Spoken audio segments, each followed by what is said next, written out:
The Shadow of the Dust, the legend of the indomitable Bass Reeves. Imagine a man who stood 6'2" in an era of giants, a man who escaped the shackles of slavery only to become the most feared lawman in the American frontier. He arrested over 3,000 outlaws, was never wounded despite being shot at countless times, and eventually had to hunt down his own son. This isn't a tall tale from a dime novel. This is the cold, hard, and breathtaking history of Bass Reeves. The sun over the Arkansas River didn't just shine, it punished.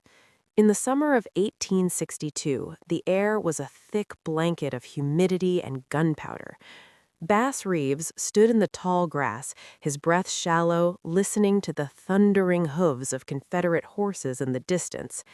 He was a runaway, a contraband, fleeing the man who claimed to own him, Colonel George Reeves. Bass hadn't just run, he had fought.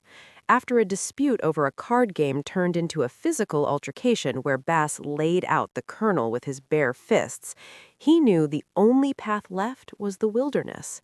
He fled into the Indian Territory, the land we now call Oklahoma. It was a lawless expanse, a sanctuary for those the civilized world wanted to forget. Survival in the nations. For years, Bass lived among the Cherokee, Seminole, and Creek nations. He didn't just hide, he adapted. He learned their languages, their scouting techniques, and most importantly, he became a master marksman.